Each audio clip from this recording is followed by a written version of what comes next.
Sairam, offering our most humble pranams at the lotus feet of our dearest Swami.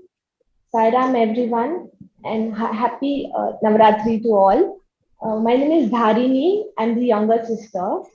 So today, my sister Sriranjani and I are going to share how Swami's devotees have always inspired us and brought us into Swami's fold. We were very young. I was around 5, and my sister was 10 when we got introduced to Swami. And now my sister Sri Ranjani will share how it all started.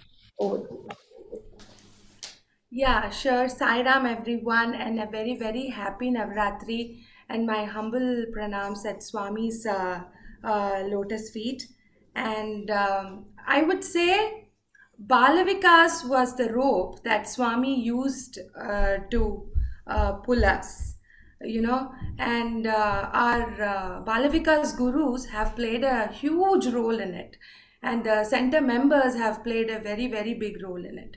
So I was 10 when I started my Balvikas. We were new to that town, and my mother wanted us to learn shlokas. As she was walking across the street, she heard somebody chanting slokas.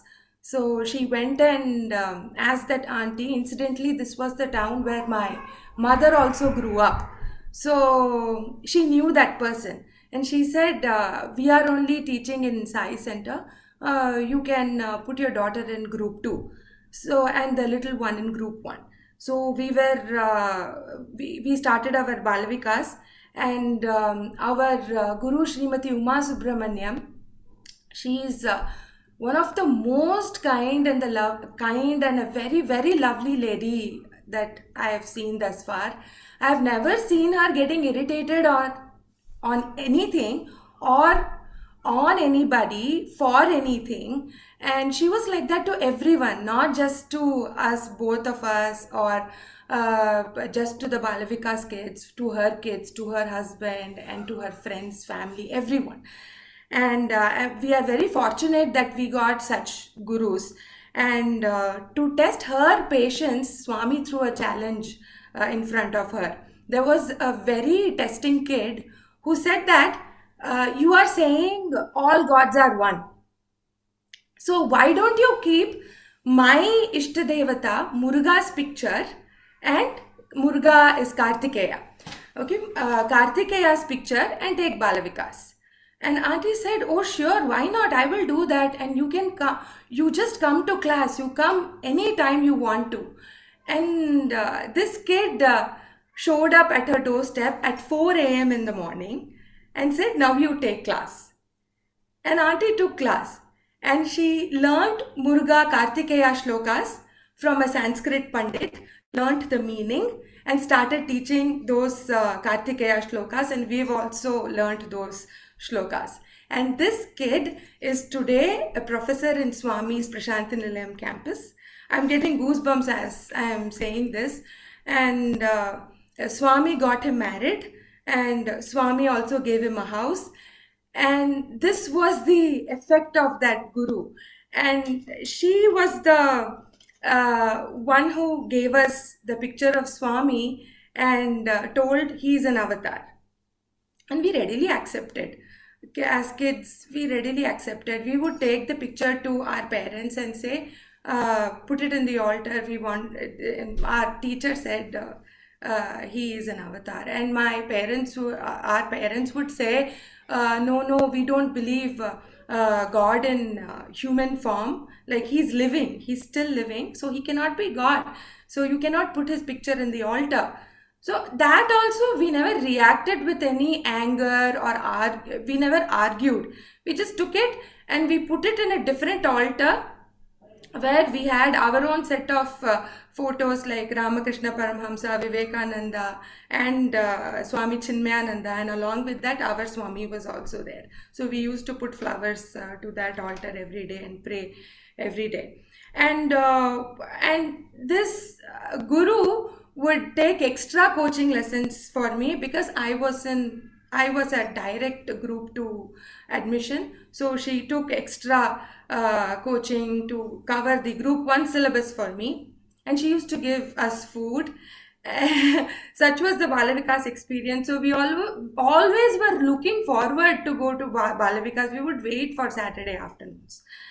And now Dharni would share about how were the activities in Bal Vikas.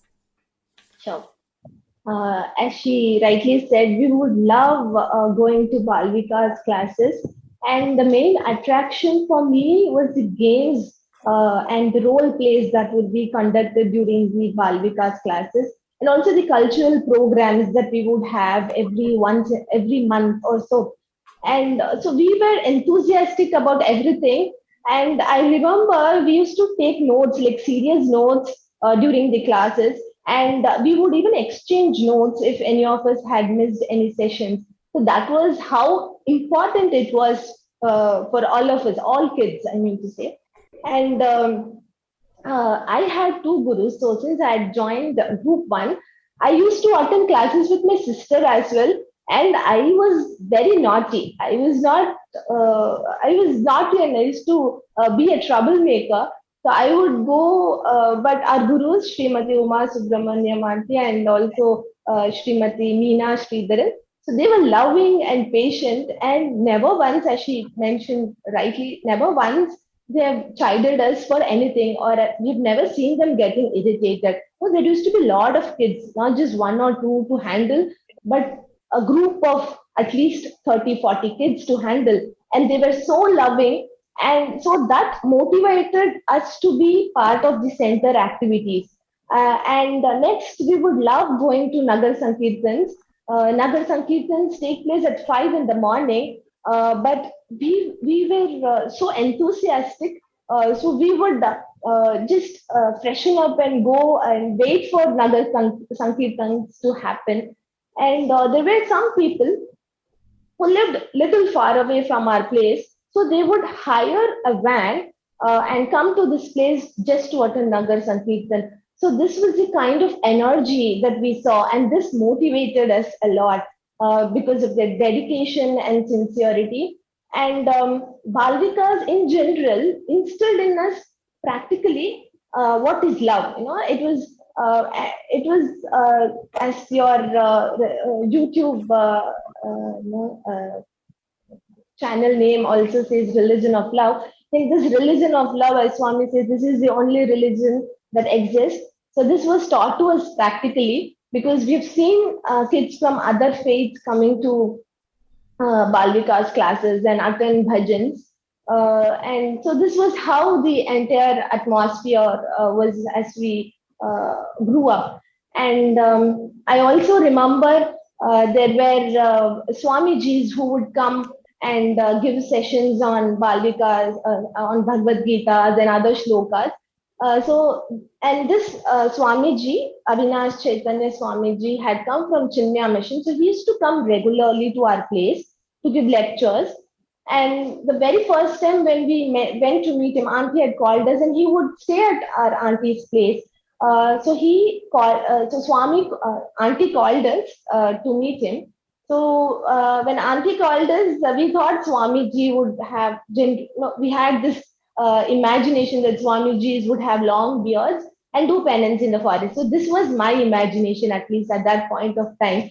But when we went, it was just the opposite. He was just like an older brother. He was just waiting to conduct games for us, and he used to give us chocolates. In fact, it was with this Swamiji that we met Swami for the very first time. So Swami had come to Salem, a nearby city.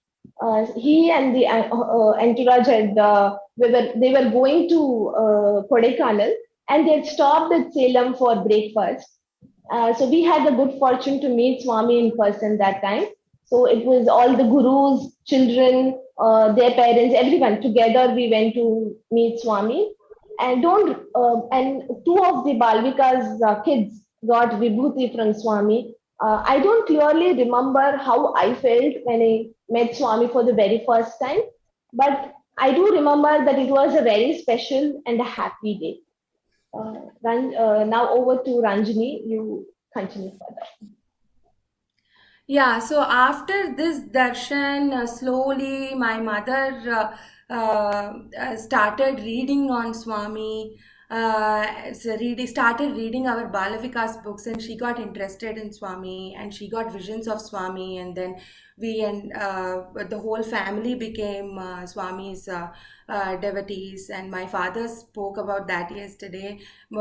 Few of you would know about it. And thereafter, we used to have regular darshans of Swami, like every year, at least once in a year in Prashanti Nilayam, and once in 6 months and at Whitefield, because Bangalore was closer to us. And those were the most serene vacations that we have ever had. I also remember having Swami's darshan once during my board exam study holidays. I had 3 days of study holiday in between, and one of our family friend told, Why do you worry? Swami is there, he'll take care. Come, let's all go for darshan." And we all went for darshan. And I remember studying there in the Whitefield hall, Sai Ramesh hall, sitting and reviewing for my geography exam. And then such was our. And if you say physical proximity, we never had any interviews or not even Pada Namaskar. We have had his darshan only from the first 1 or 2 rows, and he's seen into our eyes, and all that has happened. But the most powerful thing that always tied us to Swami was the center activities and the center members. And we never yearned for physical proximity either. But after Mahasamadhi is when I was in the US. That's when I had got married, and I was really sad as to I didn't know how to process that. I felt as if I had lost an arm or leg, and I was so guilty that I didn't know about this phenomenon who was there in my life, who I've prayed to like all my life, right? But as a human, how did he behave? I didn't know. So, and then there was Radio Sai, which was instrumental in telling all the stories every day, at least for 4 to 8 hours. I used to listen to Radio Sai, and then I'm actually really very very grateful to such forums, like which share about Swami, and for us people who have never seen Swami in person, like had the physical proximity or never seen Swami in person, it is the best forum ever. And I really thank Swami from the bottom of my heart for that. And after that, I started reading Swami's books. And Swami's books, when I started Swami's books only, I started evolving within myself very organically, and in my own space and time. And there is also a funny incident that happened through Radio Sai and the discourse stream. Once I was not very much invested in the day-to-day activities. I was just sitting in the lawn, and my younger kid was like playing in the lawn. And I was like, oh, let's not waste time. Let me sit in this place and let me pull some weeds. I was DVD. I was just pulling out weeds from wherever I could reach. I was sitting, I was lazy enough not even to walk around and pull the weeds. And then I went inside. I felt happy that I made use of that time and went inside and started the discourse stream. And there comes the voice that says, some people pull weeds just by sitting in their place. Aren't you ashamed of what you're doing? I was like taken aback. Is this thing really happening? It was such a surreal moment and a funny moment, and also which made me realize that Swami is there everywhere. I think he's just a thought away, right? If we think of him, he's there. He's there always for us. And so as Swami says, we have to be always happy. That's the only thing that we need to do. Always happy and just remember him.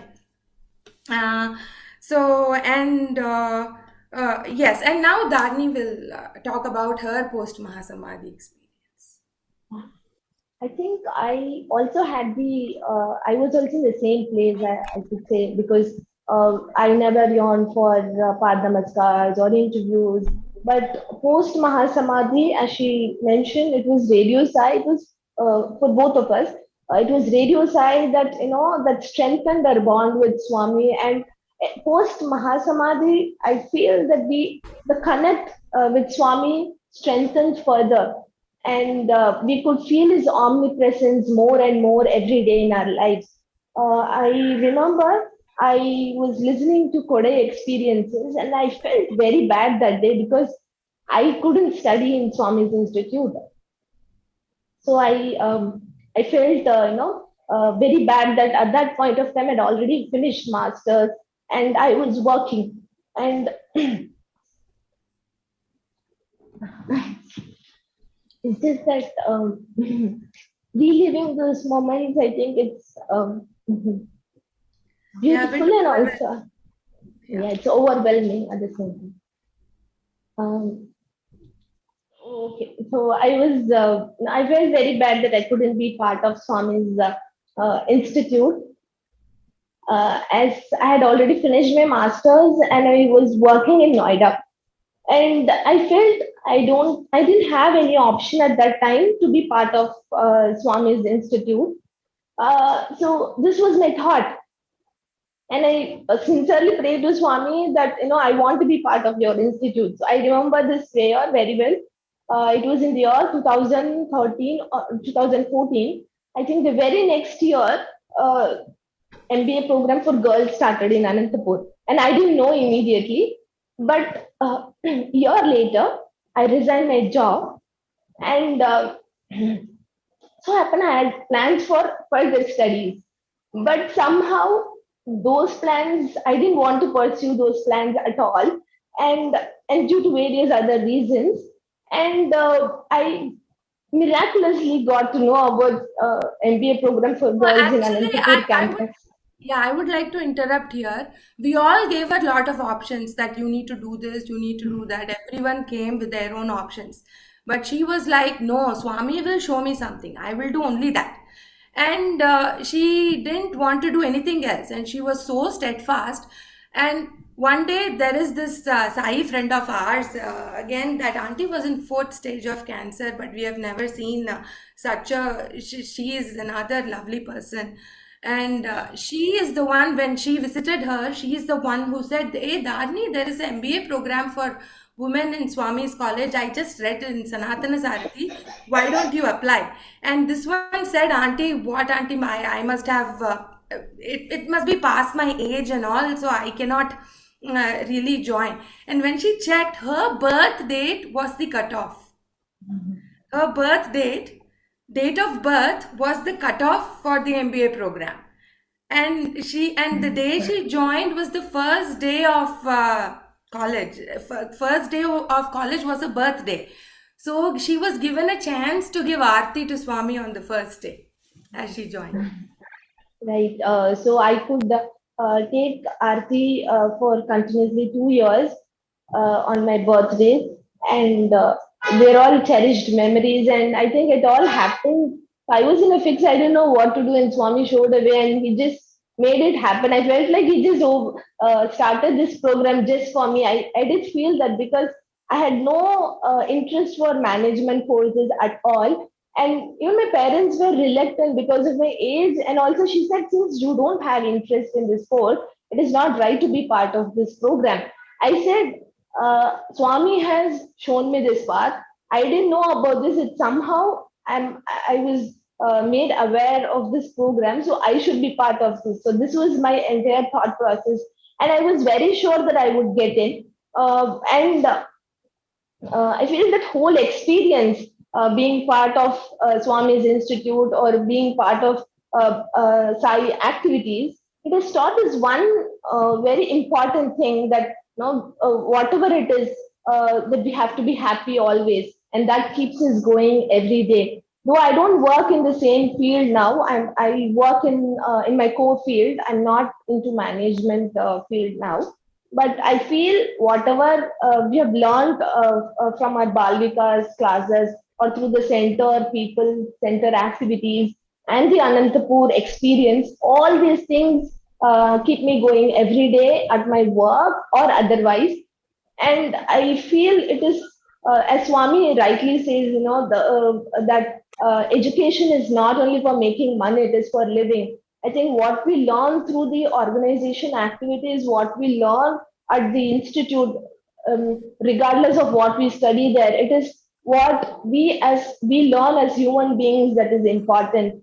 And I'm so happy that we got a forum to share these experiences with you all. Now my sister will do the concluding part. Uh, so I think not, we are not definitely not perfect, far, far, far from perfect. But the sadhana of Namasmarana always helps us. And I would like to narrate a small story that Swami has. It's there in Satya Sai Speaks. Swami has told in his discourse. So this is the story about efficacy of Ramanama, and he speaks about three mothers, special mothers. One, the mother of sage Agastya, another, the mother of Lord Hanuman, and the third mother is the mother of Lord Rama, Kaushalya. So this Agastya Muni's mother says, "Oh, my son is great." She's very proud of him, and she says, my son is great because he swallowed a whole river in one gulp." And then Anjana says. Oh, my son could actually go across the ocean in just one jump. And Kaushalya says, oh, all this happened only because of my son's name. Okay, and then she goes to Lord Rama and says, see, these ladies were talking like this about you. They were talking very great of their sons, but they were not talking about you. And then Lord Rama says, I vanquished Ravana only because of my name. Because my name has the power of both Vishnu and Shiva. So I was taken aback by the humility that Lord Rama had, and how beautifully Swami has communicated this to us through his discourses. We don't need anybody or anything else in life. I think the greatest gift that we have is our Swami, and he will take care of us and sail us safe across life. We just don't have to worry and be happy, and just listen to him and tell his nama. Can I say one more thing? Yeah. So there is Swami also talks about how bhakti should be. So he says your bhakti shouldn't be too humble, because you will not realize realize the God within you, or it shouldn't be too friendly that you take Lord for granted. So mostly when we are facing troubles, will either be in this end or the other end.